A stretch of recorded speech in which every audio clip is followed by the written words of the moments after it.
former major leaguer, now working for the MLB Network, kind enough to join us on short notice. All right, Kevin, help me with this. Take us through step by step with Bautista's at bat.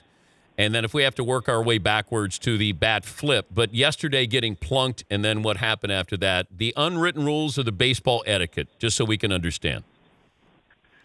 Well, the bottom line is, Danny, is it's never over, right? Baseball players have a long-term memory, right or wrong.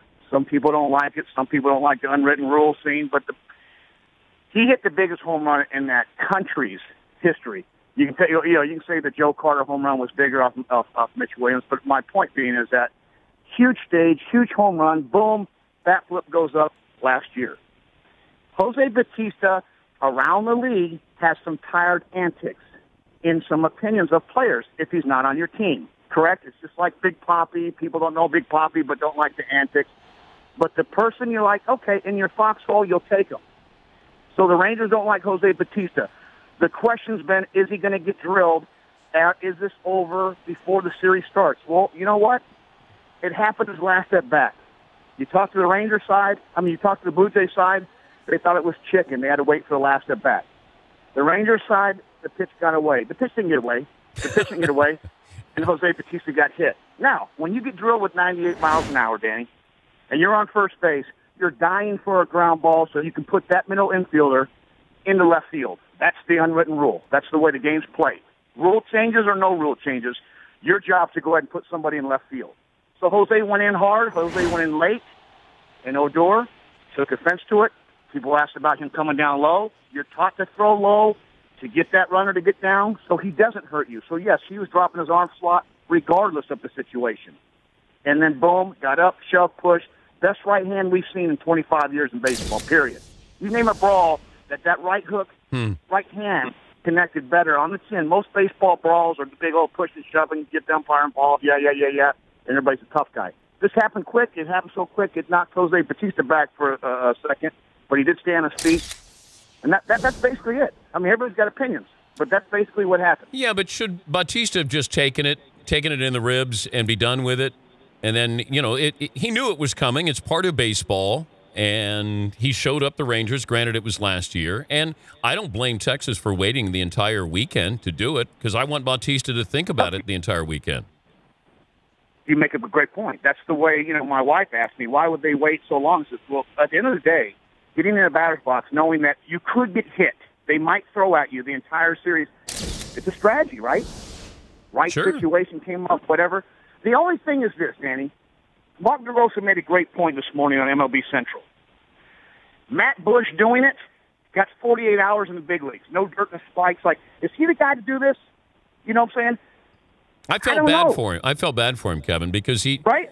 It's a great story, and he's just called up, and then he's got to go out there and he's got to pop Bautista based on something that he wasn't even in the majors. I don't know if he was still in jail, right. But he comes up and he's got to hit Bautista. So that's the thing. That was the only question mark. But I see both sides.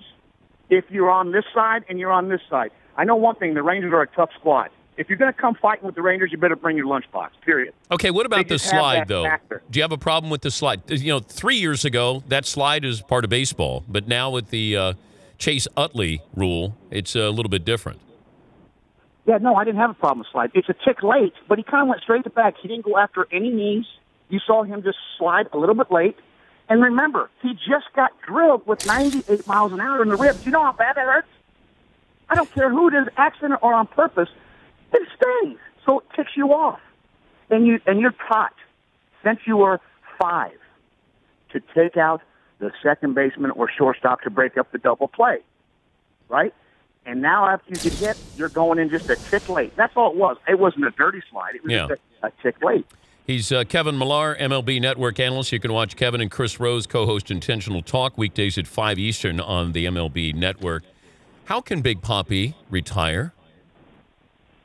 I asked him this question Thursday. I said, David, if you hit 37 home runs and you drive in 116 and you hit over 300 and the Red Sox have a good year, I don't even care if they win the World Series. Let's just say they compete, maybe they make the playoffs. How do you retire that good? He looked at me and said, bro, you going to give me some new feet? Have you seen me run? I said, bro, all you do is you're going to hit doubles and homers. This guy is still good, though, Danny. This is why, and I told Tom Warner, I said, Tom Warner's one of the owners of the Red Sox. I said, bro, we got to open up the checkbook. If he's going to be this good, you better open up that checkbook lifetime. So I don't know. I don't know how he retires. If he stays this good and he looks this good, I'm not sure if we can talk David Ortiz into coming back.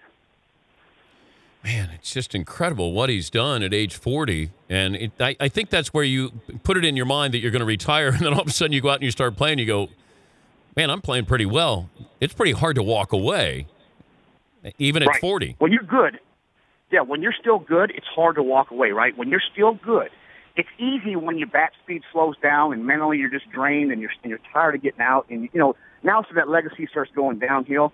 David Ortiz, man, I tell you what, watching the game there night when A.J. Hinch chose to pitch to him after the pass ball and put Xander Bogaerts at second base, you just know if they throw to him, the Red Sox are going to win it. And what do? They pitch to him.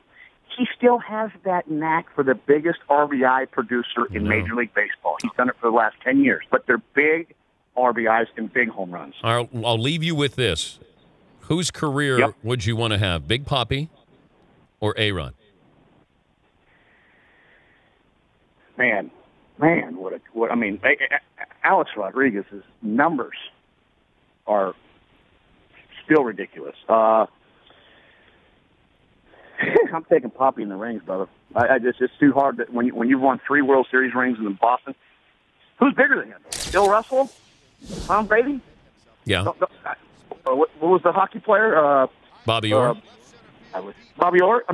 This guy's now he's the biggest thing that city's seen since whatever you want to say. So I'll take Papi for 500. Yeah, I would too. I think the clutch. He's so good in the postseason. One of the greatest postseason hitters of all time. Yes. And that he's one. I don't think you can have that signature at bat with A-Rod where you go, you know what, right there. A-Rod seemed to be the king. They're down 8-1 and he homers. Where Big Papi, it felt. I think there's a difference. A-Rod in May and Papi in October. That's the difference, I think, with that. I'll take A-Rod's bank account over $500 million. So I'll take the bank account for A-Rod. I don't want his purple lips. I don't want his hairline.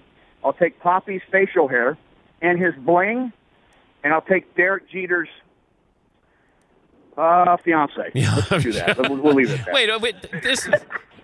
All right. I know you're short on time. Thanks for joining us, Kev. We appreciate it. Tell Chris Rose we said hello. I will, Danny. Thanks, brother. All right. Kevin Millar and Chris Rose co-hosting Intentional Talk. The Dan Patrick Show, weekday mornings on Audience.